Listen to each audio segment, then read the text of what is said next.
I'm Conrad Monroe, a 29-year-old guy living in Portland, Oregon. My life isn't anything special, just an ordinary postal worker who gets up early every morning, drinks black coffee with no sugar, and trudges through the damp streets to work. I like Portland for its year-round chill, the scattered golden leaves on the trees, and the light drizzle that seems to wash everything clean. Truth be told, though, my days feel like a boring loop. Wake up, go to work, come home, sleep, repeat. No girlfriend, no close friends, just the occasional phone call from my mom out in the suburbs. My dad, well, I'd rather not talk about him. He always made me feel like a burden. Every morning, the route from my apartment to the parking lot forces me to cut through Selwood Park. It's a quiet patch of green in the middle of the city. Stone-paved paths, a small pond, a few weathered benches. I always slow down when I pass through here. Maybe because it's the only moment in the day when I actually feel alive instead of just existing. The morning air in Selwood always smells of damp earth and decaying leaves mixed with the chirping of sparrows in the branches. I walk slowly, breathing deeply, trying to forget the stack of bills and the pressure from work. The parking lot is on the far side of the park where I leave the old postal van. It takes about 10 minutes to cross, but I like it that way. It helps me brace myself for another long day pushing mail from door to door. And then, from a distance, I see him again. That boy. Milo Sutton, 12 years old. A homeless kid whose name I learned from a few scattered conversations. He's huddled on the same old bench under the huge ancient oak tree, its massive trunk shielding him from the early morning wind like a protective old man. Seeing him there has become so familiar that if he ever wasn't there one morning, I'd actually worry. Milo wears a tattered hoodie with torn sleeves and sneakers whose soles are completely worn through. He sits curled up, arms wrapped tightly around his knees, messy brown hair half covering his thin face. I don't know where he came from, just vague bits he's mentioned about his parents abandoning him when he was little and him living on the streets around the park for a few years now. Portland has plenty of homeless people, but Milo is different. He's not the mischievous or troublesome type. He's just pitiful. Truly pitiful, with those big round eyes that still look at the world with innocent wonder. I stop in front of the bench, as has become our routine over the past few months. "Hey, kid, how's it going today?" I ask gently, trying not to startle him. Milo looks up, his eyes bright under the weak sunlight filtering through the leaves. He never begs for money. That's what I respect about him. He'll accept whatever someone offers, but he never asks. "I'm okay, Mr. Conrad," he answers softly, his voice so polite it warms my heart. I pull a rolled-up dollar bill from my pocket and hand it to him. "Here, get yourself some breakfast." Milo bows his head in thanks, his small hand trembling slightly as he takes it. "Thank you. You're really kind." Those gentle, shining eyes seem to hold a whole untouched world, one that life's cruelty hasn't managed to tarnish yet. Every time I look into them, I feel a pang of sorrow. For a kid who has to face the biting cold of the streets, nights curled up under awnings, meals that depend entirely on strangers' kindness. We meet like this every morning, forming a quiet but warm little rhythm. In my own unsteady life, bills piling up, pressure from the boss, quiet loneliness. Milo is the only bright spot. He reminds me of myself as a child when things were simpler. We don't talk much, just a few questions. "It's cold today. Are you warm enough? Or have you eaten?" Milo smiles and tells me little stories about the squirrels in the park or the old lady who sometimes gives him bread. Those brief moments mean something.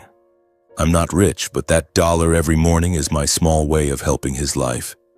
And he, with his gentle smile, helps mine in return. That day started like any other. I left the park, got in the van, and began my shift. Postal work isn't always easy, especially in the rainy season when mail gets soaked and customers get cranky. But that day, everything piled up. A huge batch of packages from online retailers arrived and the boss demanded overtime. "Conrad, stick around, okay? We need to get all this mail out before we close." I nodded without complaining. Overtime pay was something I needed to cover living expenses and help family. I worked nonstop, sorting, labeling, loading the truck. Time flew by, the sun set, and Portland sank into the pale glow of streetlights. It was past 9 p.m. when I finally packed up. Shoulders aching, back sore, all I wanted was to go home, take a hot shower, and collapse into bed. Then my phone buzzed in my pocket. The message alert sounded loud in the empty office, startling me. Who would text this late? I don't have many friends and Mom usually calls. I pulled out the phone. The screen lit up in the darkness, an unknown number and a short message. Don't go home tonight. My heart started pounding.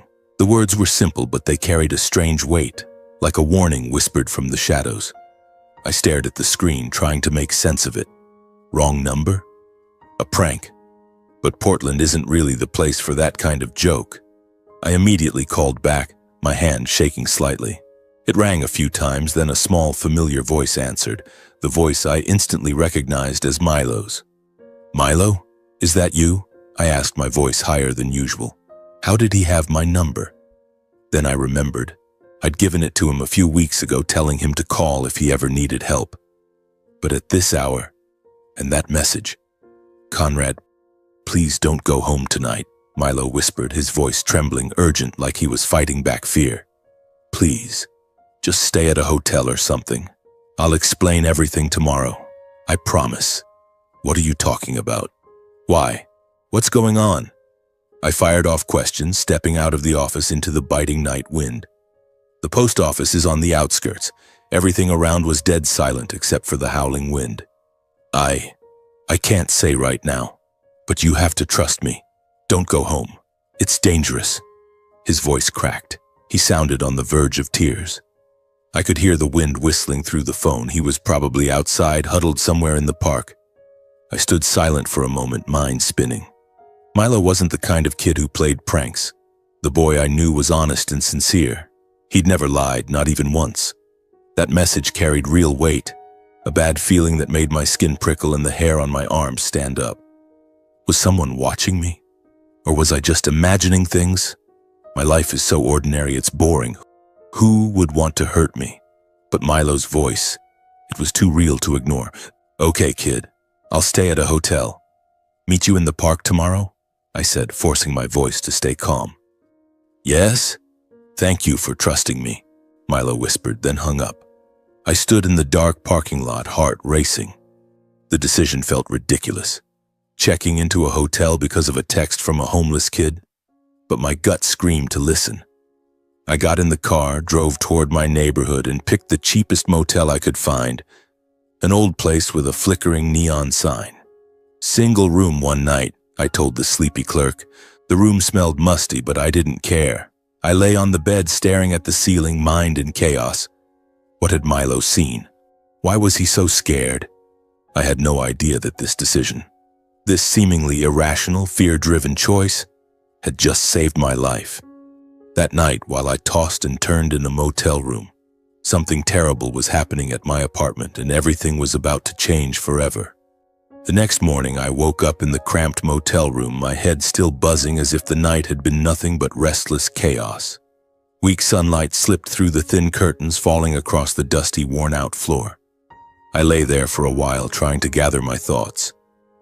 Sleep had been fitful at best. Fragmented dreams of Milo curled up in the park, mixed with that strange text message looping endlessly in my mind. Don't go home tonight. Those words hovered like a warning from another world. Was I just being paranoid? Milo was only a 12-year-old homeless kid. How could he possibly know anything about my life? But the trembling in his voice on the phone, it was too real to brush off. I sat up, rubbed my temples, feeling exhausted after the overtime shift and a sleepless night. The clock on the nightstand read 7 a.m., earlier than usual, but I couldn't stay in bed any longer. Out of habit, I grabbed the TV remote, hoping the morning news might help clear my head. The screen flickered on, the anchor's voice filling the room. Typical Portland weather, chilly with light drizzle. Then local headlines. I was about to get up and make coffee with the cheap machine in the corner when the image on the screen froze me in place. A raging fire filled the screen, bright orange flames devouring an apartment building under the cover of night. The camera panned over blackened rubble, thick smoke billowing into the sky. The anchor mentioned a fire in the Selwood area. And then the address. The exact address of the place I'd lived for the past 3 years. My heart stopped. A large fire broke out at 247 Elm Street, Selwood, around midnight. Preliminary reports suggest a gas leak was the cause. Fortunately, there were no casualties. I couldn't hear the rest. My heart plummeted into an icy void, cold spreading from my chest through my whole body. No way. That was my home. My home. I grabbed my jacket from the chair, didn't even bother putting on shoes, and bolted out of the room.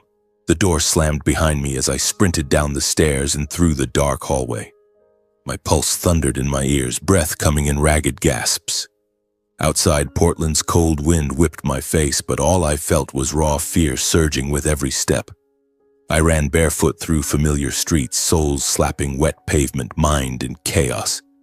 If I'd gone home last night, would I be dead right now? What did Milo know? Why did he warn me? The questions spun wildly, pushing me to run faster, as if I could outrun the nightmare. Selwood is usually peaceful in the mornings. Golden leaves on the trees, the smell of fresh bread from the nearby bakery. But today, everything was different. From blocks away, I could hear the fading wail of fire trucks and smell the acrid stench of smoke hanging in the air. When I arrived, the whole area was cordoned off with bright yellow tape, police officers standing guard at every corner. I stopped, gasping for breath, and then I saw it. My little apartment, the only place I'd called home for 3 years, was now just a pile of blackened ash. Walls collapsed, window frames charred to coal, the roof a jagged mess of debris. Smoke still drifted lazily upward, and puddles from the fire hoses pooled on the ground. I stood frozen, feet rooted to the spot. A sharp pain twisted in my chest like someone was squeezing my heart. Everything I'd worked for, the old couch I bought at a flea market, the family photos on the wall, my work notebook, even the cheap coffee maker, was gone, reduced to unrecognizable ruin.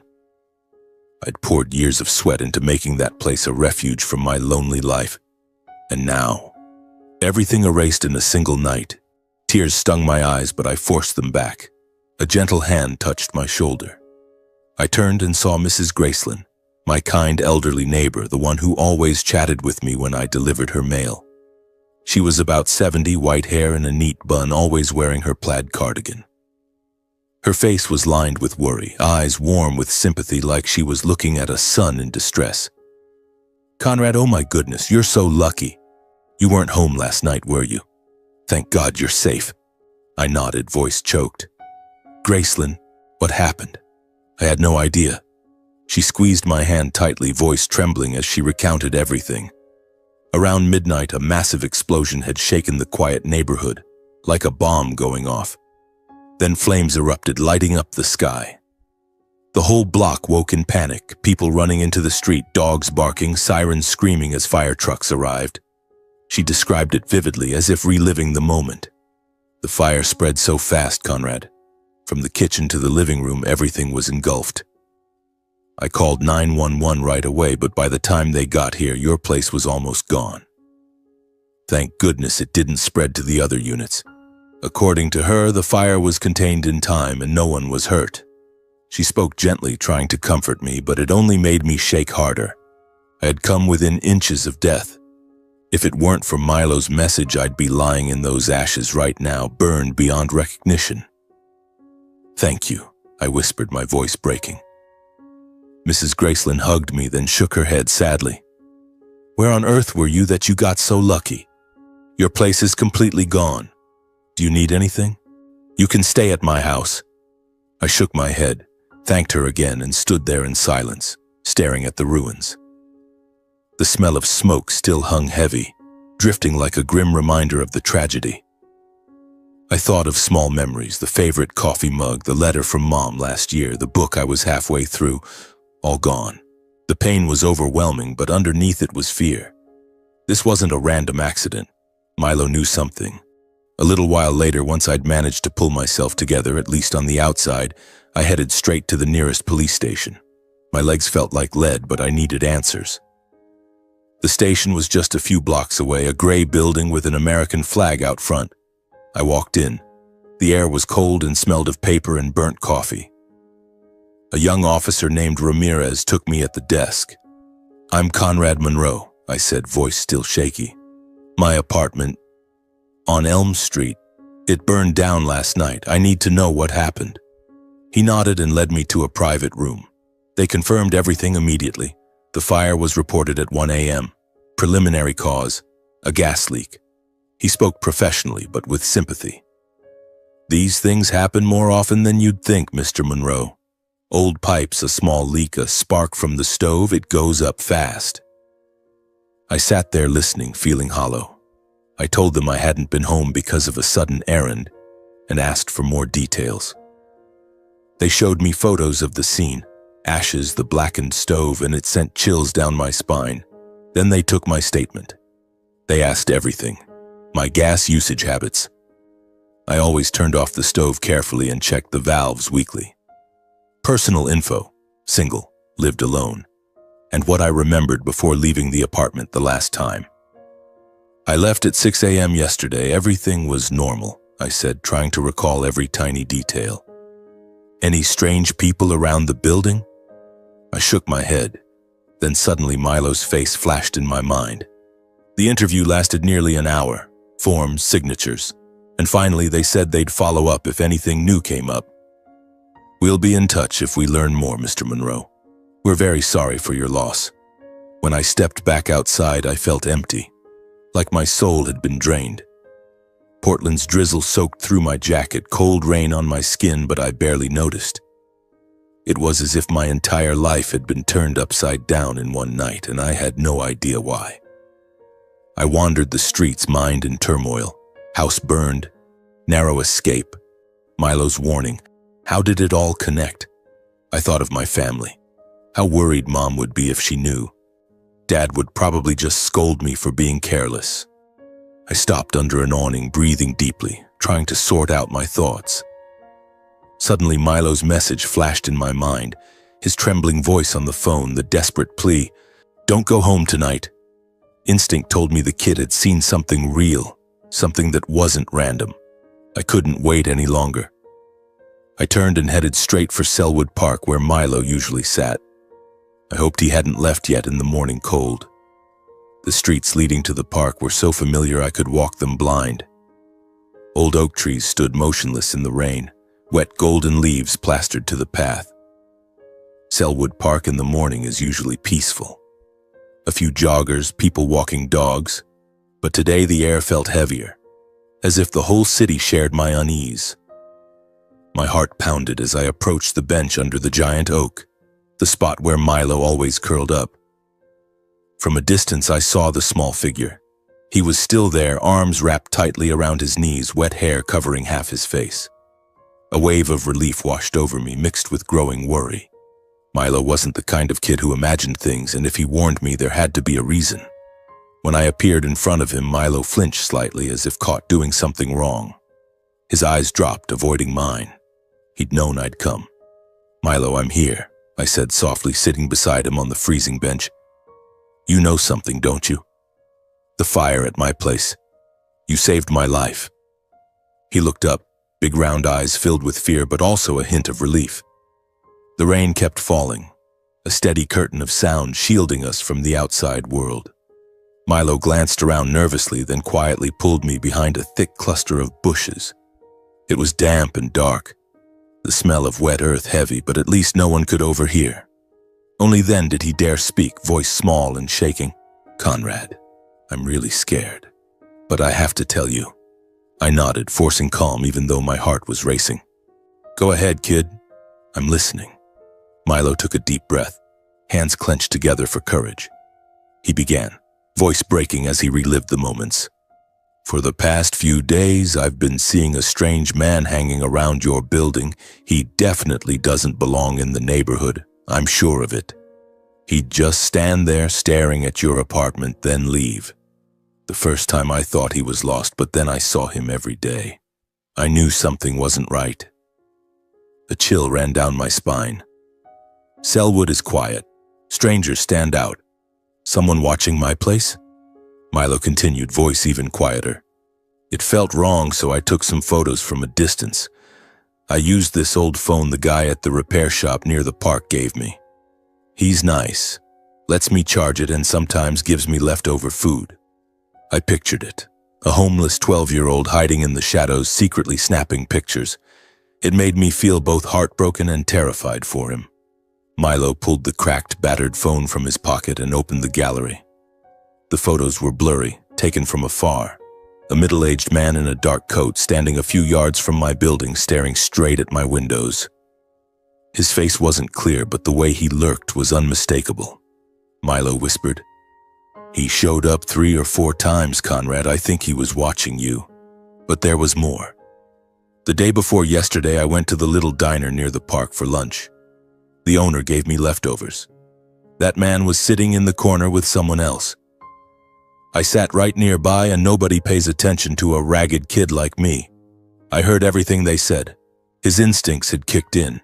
He'd started recording on his phone and even managed to take a few sneaky photos through a gap. My pulse quickened as I listened. Milo, a 12-year-old street kid, had sharper instincts than most adults. He pressed play. 2 men's voices crackled through the tiny speaker, low and muffled. "Make sure it's done right. No traces. That apartment. Tonight."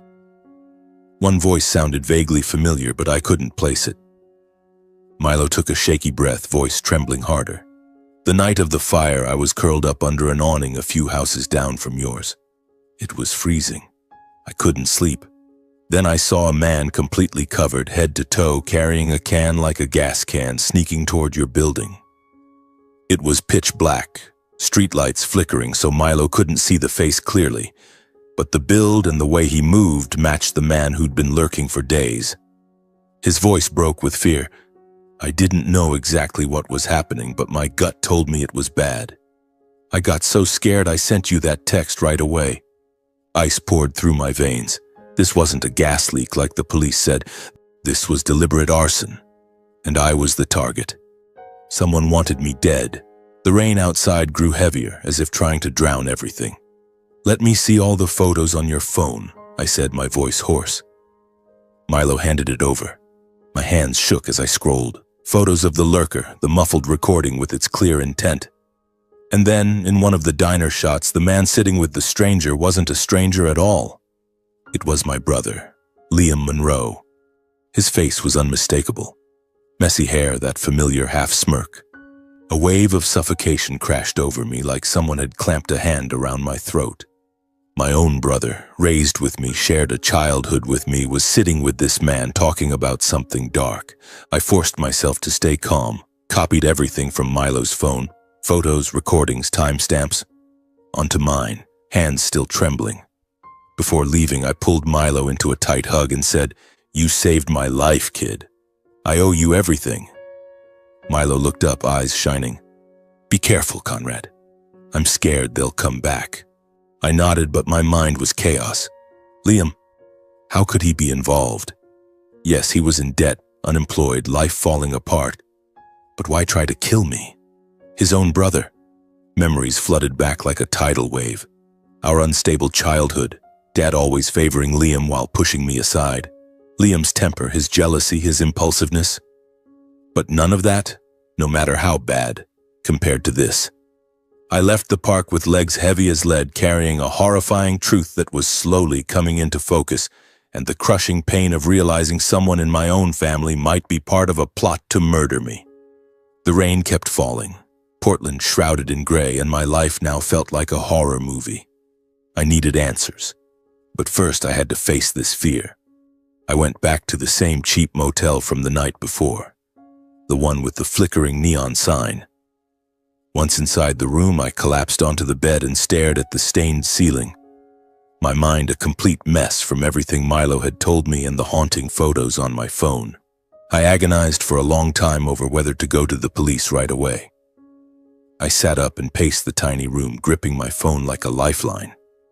The evidence I had. Blurry photos from Milo's old phone, a barely audible recording full of diner background noise, and the word of a homeless 12-year-old. What would the cops say?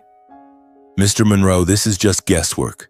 Blurry pictures, garbled audio, and a street kid who might be making it all up." They'd already ruled it a gas leak, a common accident. If I handed over what I had, they might laugh me off. Or worse, do a half-assed investigation that would tip off whoever was behind it. Liam would know, and if he really was involved, things would get even more dangerous. No, this wasn't enough to accuse anyone. I needed rock-solid proof, not loose fragments. The next morning, I went back to my regular mail route, acting like nothing had happened. I got up early, put on my postal uniform, drank black coffee from the motel's cheap machine. Portland's streets were still wet, the smell of rain-soaked earth mixing with fresh bread from the nearby bakery. I drove the route, dropped off packages, forced a smile when neighbors asked, "Your place burned down, Conrad? You're one lucky guy." I nodded, made small talk, but my heart felt like it was dragging a boulder. Every time I stopped the truck, my thoughts went back to Milo and to Liam. I still couldn't believe the brother I grew up with could be part of a plot to kill me. Liam, 25, jobless, drowning in debt, still living off our parents. We hadn't been close since I moved out, but he'd call every now and then, to check in, or to borrow money. The last time we met, he'd joked around, talked about some new job. Now I realized it was probably a lie. Why would Liam do this? I couldn't find an answer. To protect myself and uncover the truth, I decided to hire a private investigator. I wasn't rich, but my savings could cover it. I searched online and picked a small office downtown, Brown Private Investigations, run by Jack Brown, a retired cop. I called, voice shaking. "I need to see you. It's personal."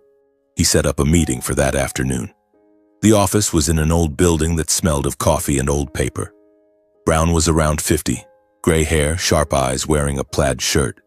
"Sit down, Mr. Monroe. Tell me everything." I sat, hands clenched, and spilled it all. The fire, Milo's text, the photos, the recording, everything the kid had told me. I handed over copies, photos, and audio on a USB and detailed Milo's account. "I think my brother is involved," I whispered, voice breaking. Brown listened, took notes, then nodded. "I'll dig from top to bottom. Upfront fee is $1,000. I'll bill the rest when it's done." I agreed, paid him, and felt a little lighter. At least now a professional was on it. Just 4 days later, my phone buzzed. "Brown. Monroe, I've got preliminary results. Come to the office." My heart was pounding as I rushed over. In the small room that smelled of stale coffee and damp paper, Brown opened his laptop and turned the screen toward me. He explained he'd pulled footage from security cameras around Selwood that I didn't even know existed. "From the neighborhood cameras, this guy shows up near your building multiple times. Hunched posture, dark coat, matches the photos you gave me. And the night of the fire, a camera caught him sneaking around your place with a gas can." I stared at the screen, ice running through my veins.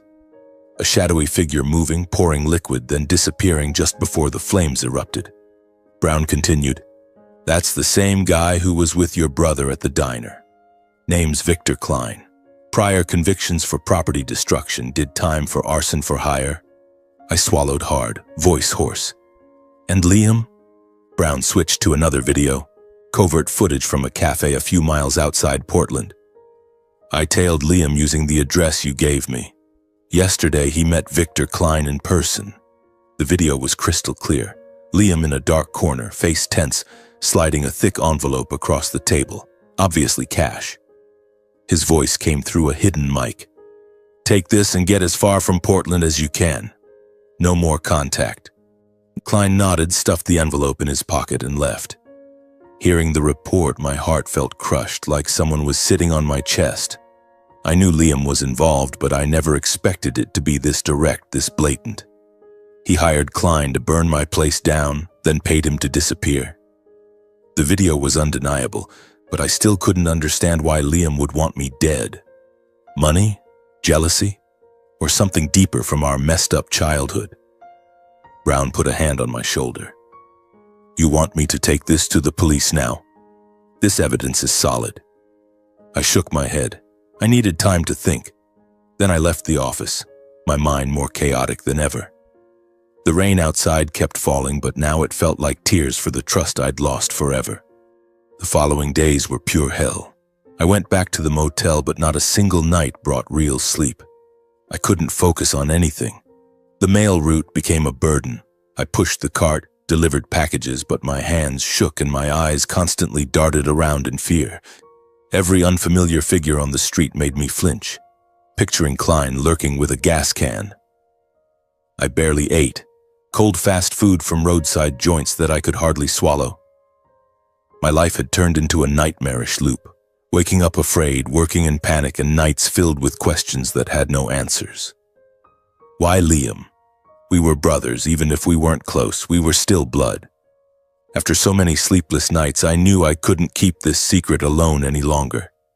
Carrying it by myself would slowly kill me. I needed to share it, needed someone I could trust to lean on.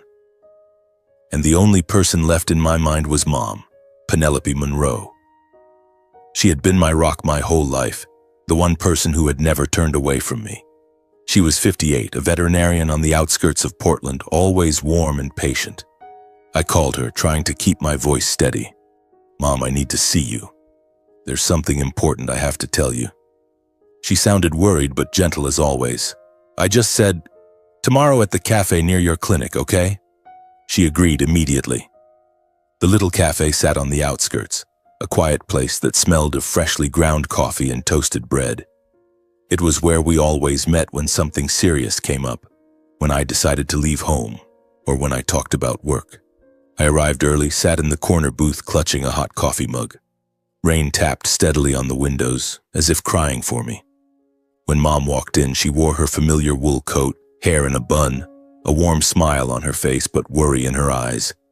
She hugged me tight and whispered, "Conrad, you look exhausted. What's wrong?" I took a deep breath and told her everything. The whole truth. The fire at my apartment, the strange text from Milo, the homeless kid in the park, the photos of the lurking stranger, the garbled recording from the diner with its dark conversation. And most of all, Liam, my own brother, clearly visible in the footage. I showed her the pictures on my phone, zoomed in on Liam's face, my voice breaking. "Liam was sitting with him, Mom. I hired a PI and the video shows Liam paying the arsonist." Mom gripped the edge of the table, her face going pale with shock, her eyes widened, tears rolling down her cheeks. She stood and pulled me into a crushing hug. I could feel her heart racing. "Oh God, Conrad, you almost died and I didn't know anything. I'm so sorry, my boy." She cried and stroked my hair like she did when I was little and got bullied at school. She was terrified that her eldest son had nearly been killed, and that fear made her tremble. I hugged her back, trying to comfort her. "I'm okay, Mom. Thanks to Milo warning me in time." But she shook her head, voice choked. "How could this happen? Liam, your brother. It can't be." After a while, once she'd calmed a little and sat back down with a glass of water, Mom suddenly spoke, quiet but clear. "Lately, I've noticed something strange between your father, Greg, and Liam." They'd whisper in the study, going silent the moment I walked in. I thought it was just men's business, but now... She didn't finish, but it was enough to send a jolt through me like electricity down my spine. I hadn't expected Dad, Greg Monroe, to be involved in trying to harm me. Dad. 61, retired military, rigid, authoritarian, quick-tempered. He'd always controlled everything in the house, and now, from what Mom said, I believed he was part of it. A suffocating feeling rose in my chest, like someone squeezing my throat. At that moment, years of buried memories suddenly flooded back, playing like an old film in reverse. A dark childhood where Liam always got all the favor from Dad, while I was constantly told I was useless, incompetent, a disappointment. "You ruin everything you touch, Conrad," Dad would yell, face red with rage. No matter what Liam did, getting into fights at school, breaking things in the house, blowing money, he was forgiven. The one who got yelled at, grounded, or forced to take the blame was always me. I remember when Liam smashed Grandma's antique vase. Dad scolded me for not watching your brother. When Liam skipped school to hang out, I got locked in my room for setting a bad example. Liam, now 25, impulsive, hot-headed, deep in debt, recently unemployed, and still living off our parents, was always excused. Through all those years of unfair treatment, I had only one refuge: Mom, Penelope. She was warm, patient, protective, shielding me from Dad's belt as best she could, holding me when I was unfairly punished. She taught me to be decent. Son, even if the world turns its back, you still have to live kindly. She taught me to read, fix broken things, cook simple meals. Those evenings when she told stories and stroked my hair were the only light in that dark house. When I left home at 18, I thought I'd escaped that haunted childhood. I moved to Portland, worked hard at the post office, lived completely independently. But Dad's control still followed me. He'd call demanding I send money to help the family. Times are tough. The oldest son has to step up. I obeyed, gritting my teeth, sending whatever savings I could, $200 one month, $300 the next, even while struggling with my own bills and eating frugally. I thought the money was for Mom, for the house. The harsh truth was far uglier. Dad gave it all to Liam to waste. Bars, expensive clothes, nights out with friends. I saw it on rare visits home, Liam driving a new car while the house stayed run down. Whenever I asked where the money went, Greg immediately defended Liam and snapped at me for being stingy. That's your duty as the older brother. You don't get to ask questions. Liam needs it. You help. The more I thought about it, the more bitter it tasted. I'd done everything to keep the peace, to do my duty exactly as Dad demanded. Yet in his eyes, I was still just a burden. All those memories made me realize that decades of unfairness hadn't just created distance. It might have pushed Liam down a far darker path than I ever imagined. I looked at Mom, voice trembling. Mom, I need your help. Watch Liam at home, watch Dad, find out what they're hiding. Is someone else behind this? Mom looked at me, eyes full of tears but resolute. Despite her fear, she nodded without hesitation. I'll do it, son. I'll protect you no matter what. Only I, living in the same house unnoticed, can get close to the truth. She hugged me again, and this time I felt her strength. The fierce strength of a mother's love. I left the cafe feeling a little lighter, but the fear still weighed heavy. The rain had stopped, sunlight breaking over Portland, but inside me everything was still dark. My life now felt like a ticking bomb, and Mom was my last hope. A few days later, on a weekly sunny afternoon, Mom called and asked to meet at our usual cafe. When I arrived, she was already there, her face a mix of exhaustion and torment after days of silent surveillance. She wore her old wool coat, hair in a bun with a few silver strands escaping, dark circles under her eyes as if she hadn't slept. "Conrad, my boy," she whispered and hugged me tightly. I could feel her body trembling slightly as if carrying a burden too heavy to bear. "Mom, what did you find out?" I asked, voice hoarse. She sighed, clutching her purse, face pale under the dim yellow light. "I did what you asked. I watched your father and Liam, and I uncovered something horrific." I sat across from her, heart pounding, the air in the room suddenly heavier. Mom spoke slowly, voice low but clear, as if reliving the moment. "One evening when your dad and Liam shut themselves in the study, the room where Greg usually reads old newspapers or watches military news, I stood outside the door with my ear pressed against the wood. I heard their entire tense conversation," she said, voice shaking. "They thought I was asleep, and I managed to record everything on my phone." She pulled out her old phone and pressed play. Dad's voice, Greg Monroe's hard, commanding tone, crackled through the tiny speaker. "That trust fund, $4 million your grandparents set up for Conrad years ago. It activates when he turns 30. If we don't act fast, every cent goes to him and we're left with nothing." I listened, blood turning to ice. A trust fund? $4 million? I had never known about it. My grandparents, who passed away 9 years ago, had always been the warmest part of my childhood. Grandma told fairy tales. Grandpa taught me chess, always saying, "You're our hope, Conrad. But this money..." Then Liam's voice cut in, impatient and agitated as always. "Dad, the last attempt failed. Klein screwed up. He's demanding more money now." Dad's reply was ice cold. "The arson failed because Conrad wasn't home. This time, do it cleanly. Find someone reliable and leave no trace. Stage it like an accident, gas leak, car crash, anything. We can't let Conrad live and take everything." The recording ended with the scrape of a chair and Liam's quiet agreement. I sat frozen, chills running down my spine like ice water had been poured over me. Both my father and my brother were plotting to kill me for $4 million. Not petty jealousy, not a minor dispute. This was murder driven by pure greed. I gripped the edge of the table, mind reeling. Dad, the man I'd feared and respected despite his harshness, was the mastermind. Liam, my brother, was his accomplice. They discussed it as casually as the weather, planning to fake an accident to cover their tracks. If it weren't for Milo, if it weren't for Mom, I'd be dead. Fear and rage made me tremble, tears stinging my eyes, but I held them back. I was even more stunned to realize that my grandparents, the two people who had given me the purest, gentlest love, had cared for me that deeply. They were gone, but their final gift wasn't just money. It was faith that I deserved a decent future. I remembered afternoons at their house, Grandpa teaching me to fix old clocks, Grandma baking cookies. They saw the unfairness from Dad, so they secretly set up the trust for me. For when I turned 30, when I was truly grown. Yet that very gift had become the reason my father and brother wanted me dead. Greed had turned them into monsters. Mom looked at me, eyes full of tears, face twisted with pain.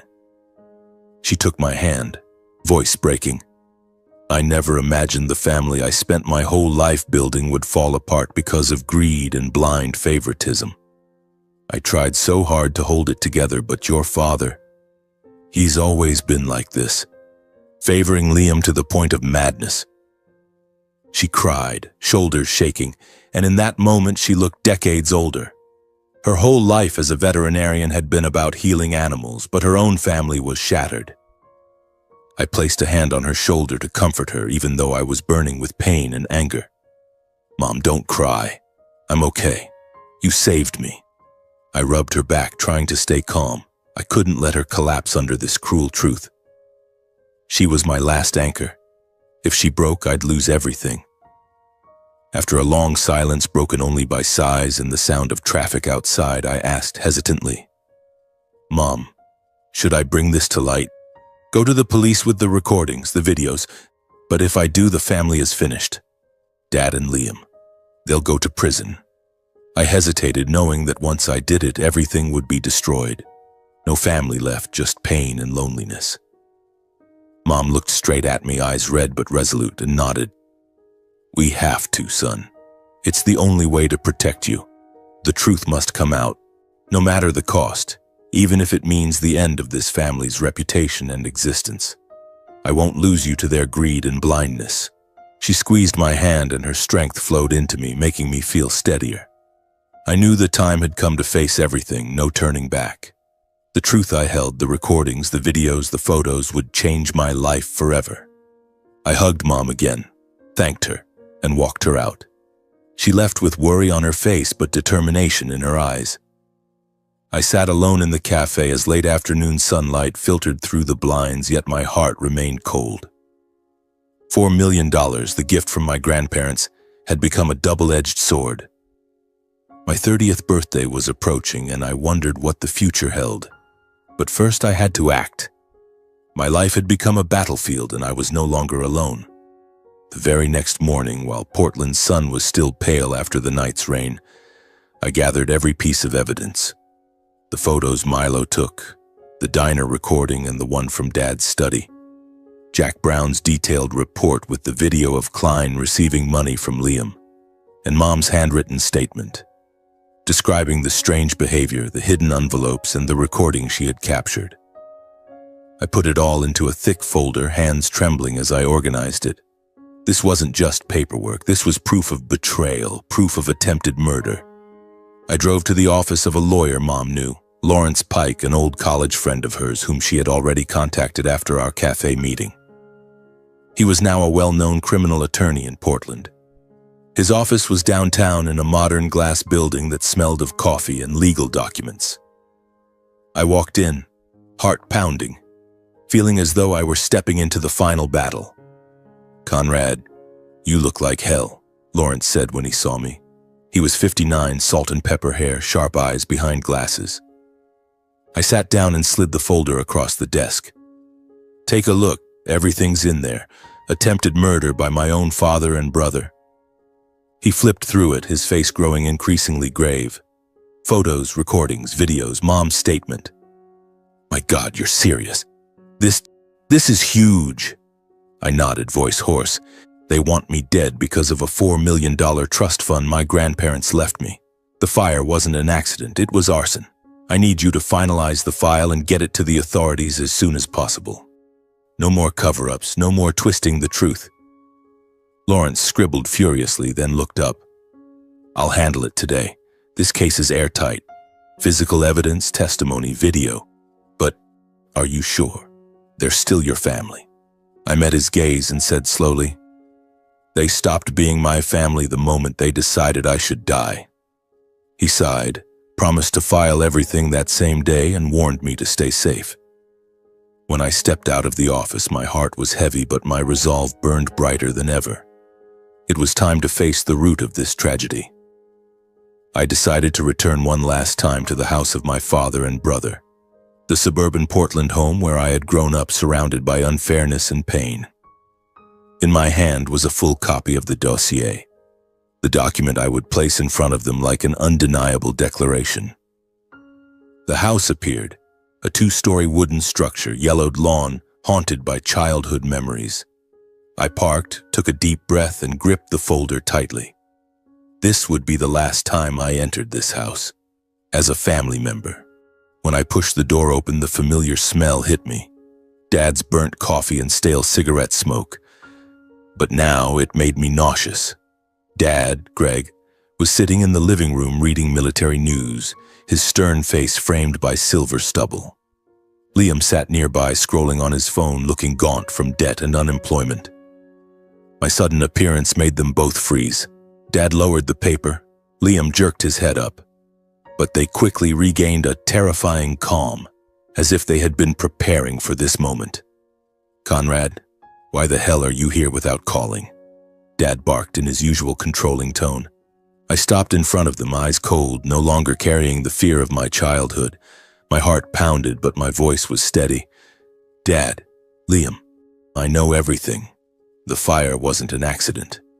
It was arson, and you two are behind it. Why? Why do you want me dead? My words exploded like a bomb in the quiet living room.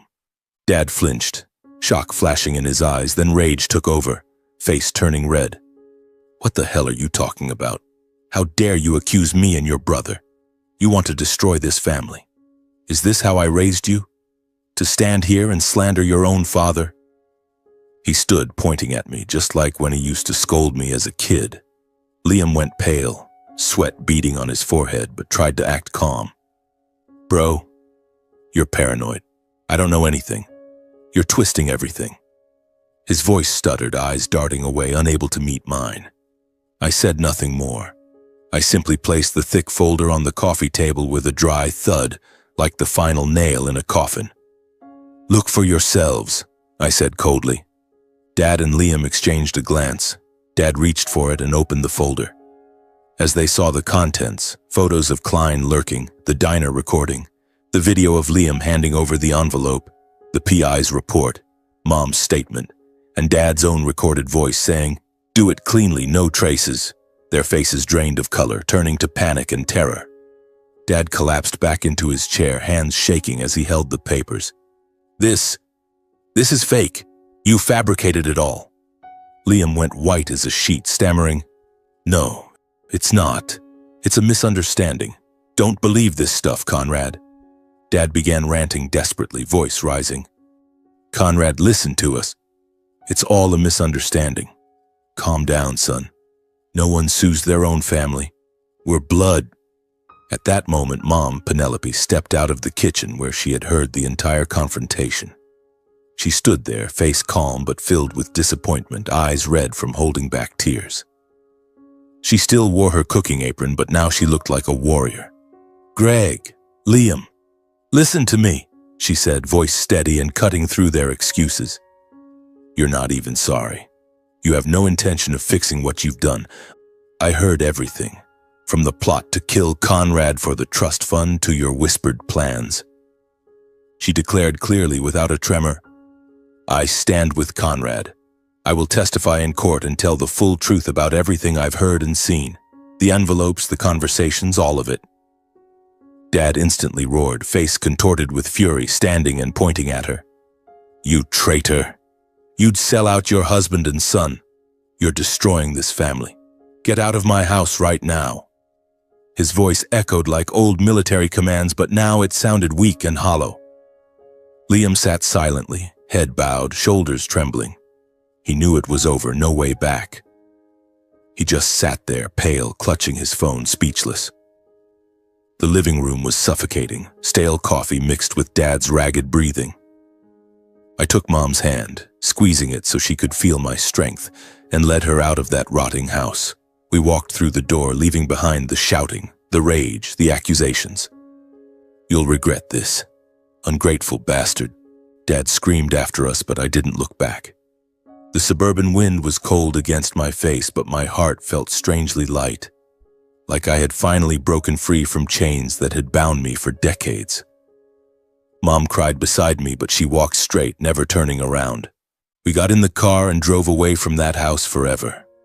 On the road back to Portland, Mom whispered, My boy, I'm with you. I nodded, tears rolling down my cheeks. Thank you, Mom. Now they'll pay for what they did. The days following that confrontation passed in a strange limbo, as if waiting for a storm to break. I took Mom to the motel for the time being. She stayed in the room next to mine, and we spent our time comforting each other. Mom cried a lot, talking about all the years she had tried to hold the family together, only for everything to fall apart now. I listened, encouraged her, and tried to suppress the anger still smoldering inside me. We'll get through this, Mom, I said, even though I was struggling with the pain of betrayal myself. I stayed in touch with attorney Samuel Porter, who had taken over the full case after Lawrence Pike referred him, to keep updated. The file has been submitted to the authorities, he told me over the phone, his voice professional yet sympathetic. They'll move fast. You and your mom should prepare yourselves. I nodded, even though he couldn't see it, feeling like a bomb had just been armed. Once the authorities received Samuel Porter's dossier, the investigation kicked into high gear, faster and more decisively than I had expected. They called me to confirm details, then summoned Greg and Liam for questioning to clarify everything. I could picture it, Dad walking into the station with his rigid ex-military posture, thinking he could intimidate everyone with his barking voice. Liam probably pale as a ghost, sweating, trying to keep up a fake calm. Under pressure from the investigators and solid evidence, confronted with videos, recordings, and financial trails, neither Greg nor Liam could hold their lies together. They started contradicting each other. Dad blamed Liam for screwing everything up. Liam claimed he was just helping Dad a little. In the end, they confessed to everything, the intent to kill me for the trust fund, hiring Klein to set the fire and paying him to disappear. Samuel called me. They admitted it all, Conrad. The evidence was too strong. They couldn't deny it. My heart raced, a mix of relief that the truth was out and pain that my own family had confessed to wanting me dead. At the same time, police tracked down the arsonist, Victor Klein. He was arrested hiding in a cheap motel in a small town outside Portland, just like the one I had stayed in. They found the envelope of cash Liam had given him, and under pressure, he spilled everything, confirming he was paid by Liam to torch my apartment and make it look like a gas leak. Samuel passed the news to me, and I sat silently in the motel room, gripping the phone. Klein, the shadowy figure in Milo's photos, was the final piece. The case was airtight: confessions, videos, recordings, financial traces. I thought of Milo, the kid still huddled in the park, and promised myself I'd find him once this was over. My life had felt like a dark novel about to close its most terrifying chapter. With the evidence complete, the trial was scheduled quickly, just weeks later, due to the gravity of attempted murder. Mom and I sat quietly in the public gallery of the courtroom, the air cold with the smell of old wood and legal paper. Light streamed through the windows, but my heart remained dark. Greg and Liam were brought in looking broken. Dad, once so rigid, now gaunt and disheveled with unkempt silver stubble. Liam head bowed, avoiding eye contact, hands cuffed behind his back. They glanced at us, Dad glaring at Mom with hatred, Liam looking away. I held Mom's hand. She squeezed back and whispered, "Stay strong, son. I'm right here with you." The courtroom was packed, reporters, prosecutors, jury, and the tension was thick enough to cut. Attorney Samuel Porter stood and presented the evidence in detail, his voice ringing clearly through the silent room. He showed photos of Klein lurking near my building, played the diner recording of Liam's conversation with him, the video of Liam handing over the envelope, Brown's PI report with neighborhood camera footage, and Mom's recording, Dad's voice saying, "Do it cleanly, stage an accident." Samuel laid it out plainly. Defendant Greg Monroe masterminded the plot. Defendant Liam Monroe was an accomplice, all to seize a $4 million trust fund intended for the victim, Conrad Monroe. He called Milo to testify. The 12-year-old walked in wearing clean clothes I had bought him, voice trembling but honest. "I saw the man pour gasoline and I sent Conrad a warning text." His words caused a stir in the courtroom and I looked at him with boundless gratitude. Penelope, my mother, took the stand, voice calm yet emotional. She confirmed the conversation she had overheard and recorded, detailed the hidden cash envelopes and the strange behavior of Dad and Liam. "I heard my husband and son plotting to kill my eldest son for money," she said, tears rolling down her cheeks but her voice steady. Her testimony destroyed any remaining defense. Their lawyers tried to spin it. Family misunderstanding, Conrad paranoid after the fire. But the evidence was overwhelming. With no way out, Dad and Liam turned on each other to lessen their sentences. Dad snarled that Liam ruined everything. Liam sobbed that Dad was the mastermind, he forced me. But in front of the judge and jury, it was futile. Deliberation was brief. The courtroom fell so silent you could hear breathing. The final verdict was delivered clearly and decisively, the judge's voice like a gavel's strike. Greg Monroe, 22 years imprisonment for masterminding first-degree attempted murder and solicitation of arson. Liam Monroe, 16 years imprisonment for complicity in attempted murder and paying for arson, eligible for parole consideration after 10 years. The arsonist Klein received a fitting sentence, 10 years for carrying out the fire. Dad collapsed forward. Liam broke down sobbing. They were led away. I sat holding Mom's hand tightly, feeling as though a massive weight had been lifted from my chest. When the trial ended, reporters swarmed outside, but Mom and I quietly slipped away. Leaving the courthouse, Mom and I felt relief, like stepping out of a nightmare that had lasted years. Portland's wind was chilly, late afternoon sun pale gold on the streets, and for the first time I breathed without feeling suffocated. Mom hugged me. "It's really over, son." We went back to the motel to pack, but I knew we couldn't stay there forever. I rented a small 2-bedroom apartment in Selwood, near the park where it all began, with a little kitchen and a balcony overlooking trees. We started a simple, peaceful life I had never known. Mom cooked, I cleaned. We talked about small things, books she was reading, my work. No more pressure from Dad, no more sending money into a void.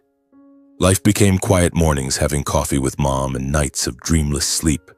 One afternoon, as golden sunlight filtered through the leaves, I went back to Selwood Park. Milo was still there, curled up on his familiar bench under the oak. He looked up when he saw me, eyes shining. "Conrad, are you okay?" I sat down and hugged him tightly. "You saved my life, Milo, and now I want to adopt you. Come live with me and Grandma, my mom. You'll have a home, a family." Milo stared in shock, mouth open, then burst into happy tears. "For real? Am I dreaming? I've never had a family." For the first time in his life, he truly belonged. I brought him home. Mom hugged him like her own grandson. "Welcome home, son." Milo smiled shyly, but his eyes glowed. From that day on, the three of us lived together in the little apartment, sharing simple meals, Mom's chicken soup, Milo setting the table, me telling work stories, and quiet evenings by the window watching Portland sink into twilight. Milo went to school. I taught him to read and write. Mom told him animal stories from her vet days. The boy changed, from a homeless kid to a happy, bright student. We became a family forged from trust, kindness, and wounds healed by love. I look back on the past, the fire, the plot, the trial, like a distant nightmare. Life now is simple but complete. Every morning I walk through the park remembering where Milo once sat, and I'm grateful fate brought us together. Then the day finally came, my 30th birthday, on a rare sunny morning in Portland with a light breeze carrying the scent of damp leaves. I received a letter from the bank managing the trust fund my grandparents had set up more than 10 years earlier. Ironically, I delivered it to myself during my mail route. Opening it, my hands trembled. Dear Mr. Conrad Monroe, the $4 million trust established by your grandparents will be activated on your 30th birthday. Please visit the branch to complete the necessary procedures. My heart pounded, a mixture of shock and gratitude. $4 million, the very sum my father and Liam had plotted to kill me for. Now it was mine, not through blood and fire, but through my grandparents' love. I told Mom and Milo over breakfast. Mom hugged me and cried, "Your grandparents always had you in their hearts. This is what you truly deserve." Milo's mouth fell open. "You're rich now? Can I get new books?" I laughed. "Not just books, son. We're going to have a better life." That same afternoon, I went to the bank, a sleek glass building downtown, cold with the smell of paperwork and money. The banker, a middle-aged woman named Luna, greeted me with a professional smile. "Mr. Monroe, we've been expecting you. The trust from your grandparents was established in 2010, set to activate when you turned 30. She explained everything. My grandparents had quietly saved from selling land and investing in stocks, earmarking it all for me. I sat there listening, tears stinging my eyes. They had seen Dad's favoritism toward Liam, seen me pushed aside, and secretly done this for me. I signed the documents with a shaking hand and officially gained access to the $4 million. Luna shook my hand. "Congratulations. This is a big gift." I left the bank reeling, feeling as though a new chapter had truly begun. With the money, life for the three of us became more comfortable and secure. I paid off all my debts, the small loans from when I first moved out, lingering bills from the fire. I bought a modest house on the outskirts of Portland, not far from Selwood, with a green backyard, 3 bedrooms, and a spacious kitchen where Mom could cook to her heart's content. A white wooden house with a red-tiled roof and a balcony overlooking a small lake where Milo could run around and Mom could plant flowers. "Is this our house, Dad?" Milo shouted when we moved in, racing through every room discovering his very first bedroom. Mom smiled and ruffled his hair. "Yes, sweetheart, our new home." I started investing in Milo's future as I had promised, opened a college savings account for him, bought books and new clothes, enrolled him in extra classes.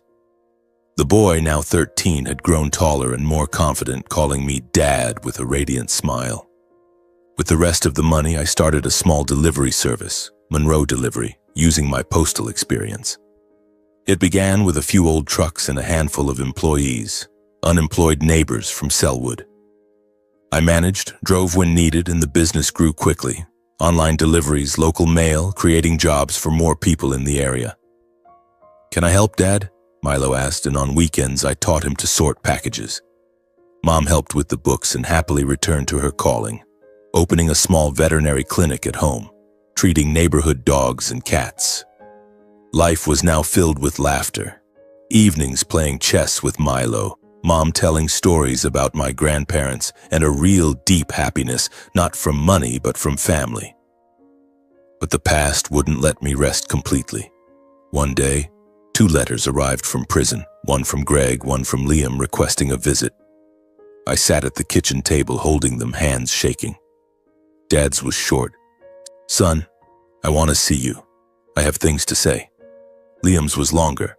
"Bro, I was wrong. Please give me a chance to apologize." I hesitated, not wanting to reopen old wounds. The trial, the sentences, Dad's final scream of, "You traitor, you'll pay for this."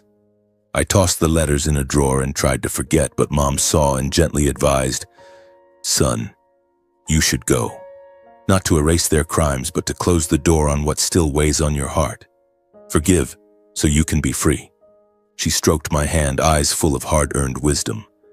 I hated your father for a long time, but now I'm at peace. You will be too. I thought about it for days, losing sleep again, but finally agreed. I needed to shut that door for good. I visited the prison on a drizzly morning, a gray concrete building on the outskirts, barbed wire, heavy air. After the security checks, I entered the visiting room, glass partition, phones on both sides. Greg and Liam appeared, looking broken and worn after months behind bars. Dad, once tall and imposing, was now thin, hair completely white, eyes dull. Liam's face was puffy, shoulders slumped, no trace of his old impulsiveness. They sat, picked up the phones. Dad spoke first, voice hoarse. I was greedy. I favored Liam blindly and let selfishness guide me. I'm sorry, son. Liam bowed his head, tears falling. Dad pressured me, but I chose to go along. I was complicit. I know that. I'm sorry. Please forgive me. They admitted their guilt, talked about nights in prison filled with regret for letting greed destroy the family. I listened, heart aching but no longer angry. I looked at them, two men who had once been father and brother, now just hollow shells. I forgive you, I said calmly, not to lighten your sentences, but so I no longer carry the weight of hatred. I forgive so I can move on. I didn't erase what they had done, the fire, the plot, nor change their sentences. They would carry those consequences for the rest of their lives. Dad cried, "Thank you, son." Liam nodded silently. The visit was brief. I stood and left without looking back. As I stepped out of the prison, rain still falling, my mind felt lighter. Like I had finally closed the painful door to the past. The cold wind hit my face, but my heart was warm. Driving home, I thought of Mom and Milo, knowing my new life had truly begun and everything behind me was now just a lesson. The house waited with the smell of chicken soup and laughter, a place where the past could no longer cling. Time passed like gentle breezes through Portland, carrying the breath of new seasons. My company, Monroe Delivery, continued to grow steadily, far beyond what I had ever imagined when I started with a few old trucks in a tiny garage. Demand for delivery services surged with the explosion of e-commerce, from small individual packages to large shipments from local companies. The staff grew from 5 to 20, mostly neighbors from Selwood I had known from my postal days. People who had once been unemployed or struggling now had stable jobs, and I felt proud watching them laugh during breaks. During a contract signing with a new partner, a major logistics firm downtown, I met Reese Bennett.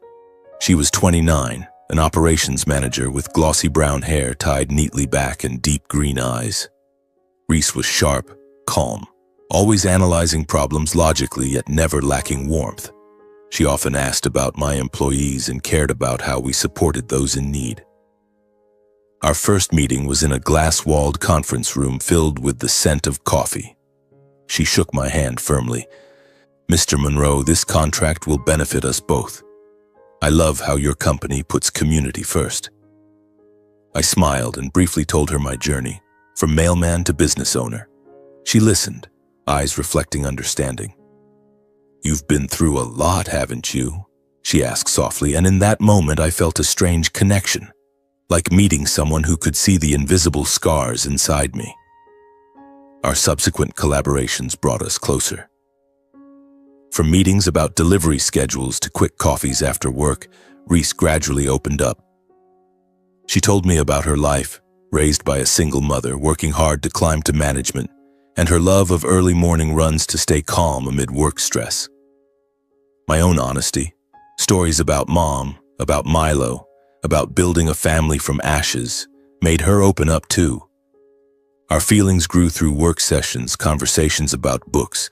She loved adventure novels just like me, and simple everyday moments, grabbing lunch at roadside diners or helping each other fix a flat tire in the rain. One late evening after a meeting, as Portland's rain poured down, we took shelter under an awning. She looked at me and said, "Conrad, you're a good man. In this chaotic world, you make me believe in kindness again. My heart raced and I knew I had fallen in love, a gentle, genuine love without the drama of my past. A year later, we married in a small, warm ceremony at Selwood Park, the very place where everything had begun with Milo. Only Mom, Milo, and a few close co-workers were there to witness. Portland's air was crisp, golden leaves drifting down, but the atmosphere overflowed with joy. Reese wore a simple white dress, I wore a gray suit, and we exchanged rings beneath the familiar old oak tree. Mom cried as she hugged Reese. "Welcome to the family, my daughter. I wish you every happiness." Milo, the ring bearer, grinned ear to ear. "Dad, now I have a mom too." Colleagues clapped and cheered, and the reception at home with homemade cake and cheap wine was filled with laughter. On our wedding night, Reese whispered, "You saved me from loneliness, Conrad." I held her close, knowing this love was the reward for all the years of pain. Not long after, we welcomed a little girl we named Dahlia Monroe, inspired by the resilient flower that symbolizes rebirth. Dahlia was born on a lightly rainy morning, with bright eyes like mine and Reese's gentle smile. Holding her for the first time in the hospital, tears rolled down my face, a tiny, pure life that made me forget every shadow of the past. "Daddy promises to protect you," I whispered, kissing her forehead. Our family grew fuller. Grandma Penelope, big brother Milo, Mom Reese, and me, a proud father. We moved into a larger house on the outskirts with a lush backyard swing set, Mom's flower garden, and a pink pastel nursery for Dahlia filled with wooden toys. The new home rang with laughter. Dahlia's baby cries, Milo teasing her, Reese singing lullabies, and Mom telling fairy tales. I never thought I'd have this. A real home where waking up each morning was pure joy. Mom was healthier and more at peace than ever. She fully retired from veterinary work but still treated neighborhood pets for free. She delighted in her grandchildren, carrying Dahlia around the garden, teaching Milo to cook, and telling Reese stories of my childhood. "I once feared I'd lost everything," she said one evening by the fireplace. "But now I have it all, my son, daughter-in-law, granddaughter, and grandson."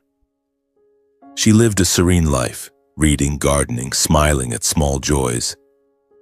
Milo had grown into a 15-year-old who studied hard in high school and dreamed of becoming an engineer. He always made time for Dahlia, pushing her on the swing, reading to her, protecting her like a real big brother.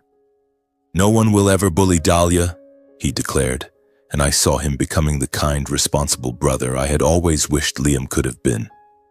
Watching the three of them, Reese, Mom, Milo, laughing in our new home with Dahlia crawling across the floor, I realized how incredibly fortunate I was to have escaped the darkness of the past and found this present. The company thrived, the family was happy, and I, from a lonely mailman, had become a husband, father, and son. One early autumn day, as golden leaves began to fall, we visited my grandparents' graves at the cemetery on the outskirts. The wind was cool, leaves covering the stone paths, but the sky was unusually clear, like a blessing from above.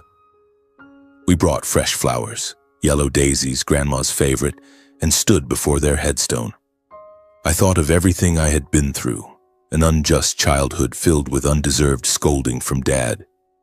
The night I escaped death thanks to Milo's text, the betrayal when I learned of the plot for the trust fund, and the hands that pulled me from the abyss, Mom's protection, Milo's rescue, Reese's love.